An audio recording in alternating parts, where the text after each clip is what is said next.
অন্তর্বর্তী সরকারকে সর্বোচ্চ নিরপেক্ষ থাকতে হবে বললেন মির্জা ফখরুল। ডক্টর ইউনূসের বক্তব্যের নিন্দা জানালেন নাহিদ ইসলাম। সেনাপ্রধান বুকে পাথর চাপা দিয়ে ডক্টর ইউনূসকে মেনে নিয়েছিলেন জানালেন আসিফ মাহমুদ।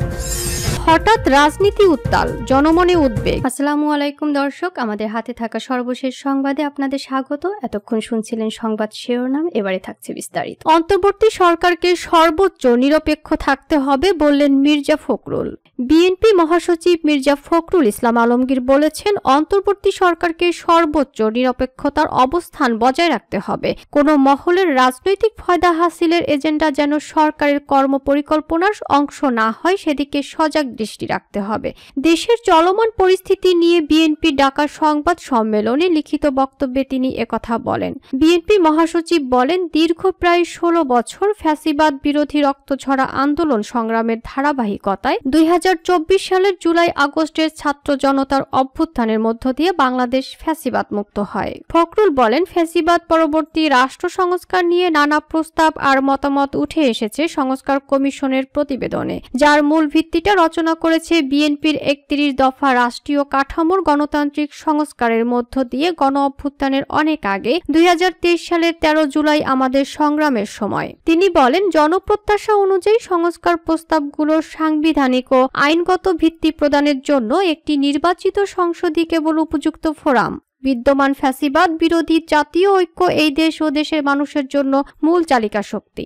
এই ঐক্য ও দেশকে এগিয়ে নিতে হবে, এর কোনো বিকল্প নেই জানান ফখরুল ইসলাম আলমগীর। একই সাথে বলেন, এই ঐক্যকে রাজনৈতিক সংস্কৃতিতে পরিণত করতে হবে। আমরা এমন কোনো পদক্ষেপ নিতে পারি না যাতে এই ঐক্য বিনষ্ট হয়। সুতরাং অন্তর্বর্তী সরকারকে সর্বোচ্চ নিরপেক্ষতার অবস্থান বজায় রাখতে হবে বলেন মির্জা ফখরুল। কোনো মহলকে রাজনৈতিক ফায়দা হাসিলের এজেন্ডা যেন সরকারের কর্মপরিকল্পনার অংশ না হয়, সেদিকে সজাগ দৃষ্টি রাখতে হবে বলে সতর্ক করেন মির্জা ফখরুল ইসলাম আলমগীর।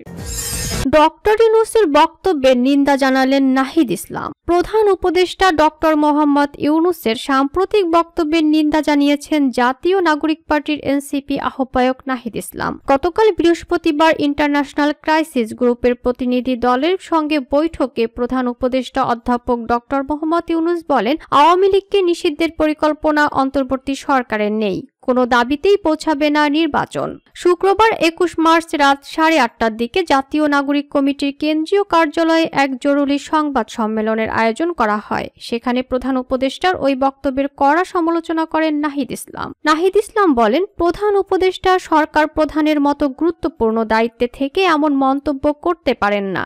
আমরা তার বক্তব্যের নিন্দা জানাই। আওয়ামী লীগ কর্তৃক সংগঠিত পিলখানা হত্যাকাণ্ড, শাপলা হত্যাকাণ্ড, আগ্রাসন বিরোধী আন্দোলনে হত্যাকাণ্ড, গুম, ক্রসফায়ার, ভোট ডাকাতি সহ জুলাই হত্যাকাণ্ডের বিচার প্রশ্নে কার্যকর অগ্রগতি দৃশ্যমান হওয়ার আগে রাষ্ট্রের দায়িত্বশীল পদ থেকে এ ধরনের বক্তব্য অনাকাঙ্ক্ষিত। নাহিদ ইসলাম আরও বলেন, আমরা অত্যন্ত উদ্বেগ ও ক্ষোভের সঙ্গে লক্ষ্য করছি যে ছাত্র নাগরিক অভ্যুত্থানের 7 মাস অতিবাহিত হলেও গণহত্যাকারী শেখ হাসিনা সহ আওয়ামী লীগের খুনিদের বিচারে দৃশ্যমান কোনো অগ্রগতি হয়নি। সম্প্রতি জাতিসংঘের মানবাধিকার বিষয়ক কমিশনের প্রতিবেদনে সুস্পষ্টভাবে বলা হয়েছে, জুলাই মাসে বাংলাদেশে সংগঠিত অপরাধ আন্তর্জাতিক অপরাধের শামিল। আওয়ামী লীগের মানবতা বিরোধী অপরাধের ব্যাপারে এত সুস্পষ্ট আন্তর্জাতিক বক্তব্য থাকার পরও বিচারিক প্রক্রিয়ার ধীরগতি অত্যন্ত নিন্দনীয়। জাতীয় নাগরিক পার্টি এনসিপি অবিলম্বে জুলাই গণহত্যা সহ বিগত ফ্যাসিবাদী রেজিমে সংগঠিত গুম ও বিচার বহির্ভূত হত্যাকাণ্ডের বিচারে দৃশ্যমান অগ্রগতি দেখতে চায়। এনসিপি মনে করে বিচারিক কার্যক্রমের পরিণতি দৃশ্যমান হতে হবে।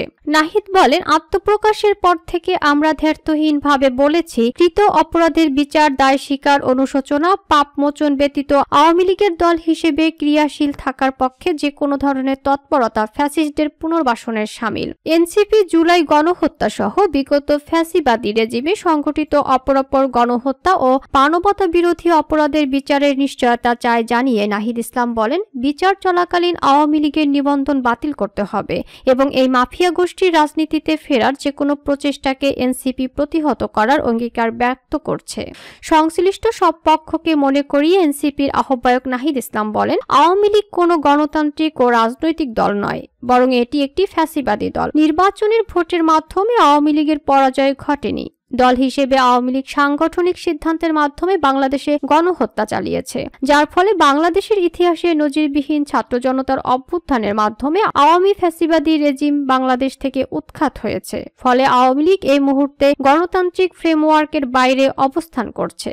আওয়ামী লীগ রাজনীতির অধিকার হারিয়েছে উল্লেখ করে নাহিদ বলেন, বিচার অনিষ্পন্ন রেখে আওয়ামী লীগকে নির্বাচনে অংশ নিতে দেওয়ার যে কোনো ধরনের আলোচনা ও প্রস্তাব এনসিপি দৃঢ়তার সঙ্গে প্রত্যাখ্যান করে। আওয়ামী মতাদর্শ, দল এবং মার্কার বিরুদ্ধে বাংলাদেশের জনগণ ৩৬ জুলাইয়ের চূড়ান্ত সিদ্ধান্ত জানিয়ে দিয়েছে। ফলে দল ও মতাদর্শ হিসেবে আওয়ামী লীগ বাংলাদেশে রাজনীতি করার সকল অধিকার হারিয়েছে। নাহিদ ইসলাম বলেন, গণহত্যা ও মানবতা বিরোধী অপরাধের দায়ে আওয়ামী লীগের বিচার চলাকালীন আওয়ামী লীগ এবং ফ্যাসিবাদের সব সহযোগী ব্যক্তি এবং সংগঠনের রাজনৈতিক কার্যক্রমকে নিষিদ্ধ ঘোষণা করতে হবে। জাতীয় নাগরিক পার্টি এনসিপি রাজনৈতিক ঐক্যমত্যের ভিত্তিতে ঘোষিতব্য জুলাই সনদের মাধ্যমে আওয়ামী লীগের ব্যাপারে ফ্যাসিবাদ বিরোধী সব রাজনৈতিক দল ও পক্ষকে ঐক্যবদ্ধভাবে সিদ্ধান্ত নেওয়ার আহ্বান জানায় বললেন নাহিদ ইসলাম। সেনাপ্রধান বুকে পাথর চাপা দিয়ে ডক্টর ইউনূসকে মেনে নিয়েছিলেন জানালেন আসিফ মাহমুদ।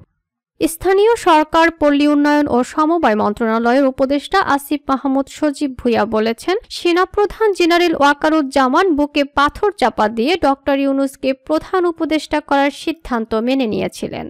জাতীয় নাগরিক পার্টির দক্ষিণাঞ্চলের মুখ্য সংগঠক হাসানাত আব্দুল্লাহর বৃহস্পতিবার রাতের একটি ফেসবুক পোস্টকে ঘিরে রাজনৈতিক অঙ্গনে চলছে নানা আলোচনা। এর মধ্যে শুক্রবার দুপুরে হাসানাত আব্দুল্লাহর ভেরিফাইড আইডি থেকে আসিফ মাহমুদের একটি ভিডিও পোস্ট করা হয়। ওই ভিডিওতে আসিফ সেনাপ্রধানকে নিয়ে এমন চাঞ্চল্যকর তথ্য জানান। আসিফ বলে, সেনাপ্রধান ওয়াকারুজ্জামানের পক্ষ থেকে মূল ভেটোটা ছিল প্রধান উপদেষ্টা ডক্টর ইউনূস কেন?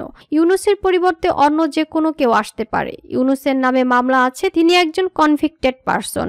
একজন কনভিক্টেড পারসন কিভাবে একটা দেশের প্রধান উপদেষ্টা হতে পারেন? আসিফ মাহমুদকে সেনাপ্রধান বলেছিলেন, আওয়ামী লীগ একটা লোককে একেবারেই দেখতে পারছে না এবং বাংলাদেশে তো আলটিমেটলি ৩০ থেকে ৪০% লোক আওয়ামী লীগকে সাপোর্ট করে। এই ৩০ থেকে ৪০% লোকের মতামতের বিরুদ্ধে গিয়ে একটা লোককে প্রধান উপদেষ্টা করা উচিত? আসিফ মাহমুদ বলেন, সেনাপ্রধান সর্বশেষ আমাদেরকে বলেছিলেন, বুকে পাথর চাপা দিয়ে আমি এই সিদ্ধান্তটা মেনে নিয়েছি।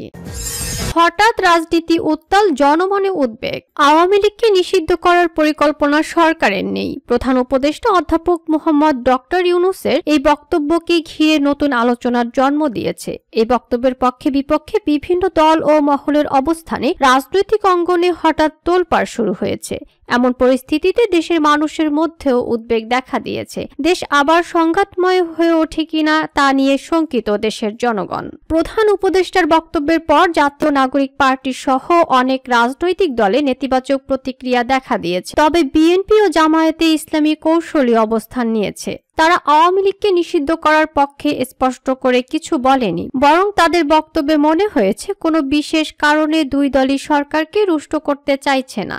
উত্তপ্ত রাজনৈতিক পরিস্থিতিতে গতকাল শুক্রবার বিএনপির ভারপ্রাপ্ত চেয়ারম্যান তারেক রহমান এবং জামায়াতে ইসলামীর আমির শফিকুর রহমান দুজনই কৌশলে বলেছেন তারা দেশে আওয়ামী লীগের পুনর্বাসন চান না। অন্যদিকে জাতীয় নাগরিক পার্টির এনসিপি আহ্বায়ক নাহিদ ইসলাম বলেছেন, আওয়ামী লীগের নিবন্ধন বাতিল করতে হবে এবং এই মাফিয়া গোষ্ঠীর রাজনীতিতে ফেরার যে কোনো প্রচেষ্টাকে প্রতিহত করা হবে। আর এনসিপির দক্ষিণাঞ্চলের সংগঠক হাসানাত আব্দুল্লাহ বলেছেন, আওয়ামী লীগ নিষিদ্ধের প্রশ্নে কোনো ধরনের আপোষ করার সুযোগ নেই। এনসিপির উত্তরাঞ্চলের সমন্বয়ক সার্জিস আলম বলেছেন, লড়াইয়ের দ্বিতীয় অধ্যায়ের জন্য আমরা প্রস্তুত। রাজনৈতিক বিশ্লেষকরা বলছেন, প্রধান উপদেষ্টার বক্তব্য দেশের রাজনীতিতে নতুন মেরুকরণের ইঙ্গিত দিচ্ছে।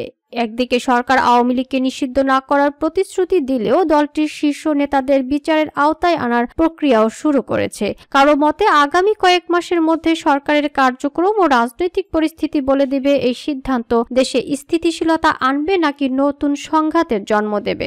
বিভিন্ন দলের উচ্চ পর্যায়ের সূত্রে জানা গেছে, পশ্চিমা প্রভাবশালী বৃহৎ গণতান্ত্রিক দেশগুলো কোনো রাজনৈতিক দল নিষিদ্ধ করার পক্ষে নয়।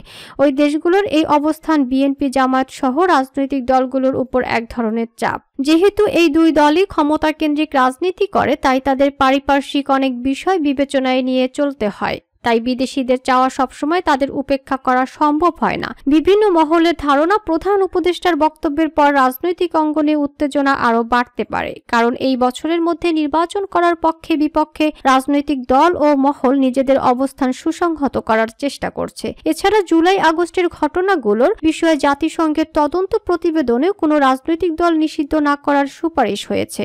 গত বৃহস্পতিবার ঢাকায় রাষ্ট্রীয় অতিথি ভবন যমুনায় ইন্টারন্যাশনাল ক্রাইসিস গ্রুপের ICG president doctor comfort error নেতৃত্বাধীন প্রতিনিধি দলের সঙ্গে বৈঠকে অধ্যাপক ইউনূস বলেন, সরকারের কোনো পরিকল্পনাই নেই আওয়ামী লীগকে নিষিদ্ধ করার। তবে যেসব নেতার বিরুদ্ধে গুরুতর অভিযোগ রয়েছে তাদের বিচার চলবে এবং তারা আইন অনুযায়ী শাস্তি পাবেন। প্রধান উপদেষ্টা আরও জানান, জাতিসংঘের তথ্যানুসন্ধানী মিশনের প্রতিবেদন অনুযায়ী জুলাইয়ের অভ্যুত্থানের সময় সংঘটিত সম্ভাব্য অপরাধের জন্য আওয়ামী লীগের কিছু নেতার বিরুদ্ধে আন্তর্জাতিক অপরাধ আদালতে আইসিসিতে মামলার বিষয়টি সরকার বিবেচনা করছে। তবে এটি এখনো আলোচনার পর্যায়ে রয়েছে এবং এ বিষয়ে চূড়ান্ত কোনো সিদ্ধান্ত নেওয়া হয়নি।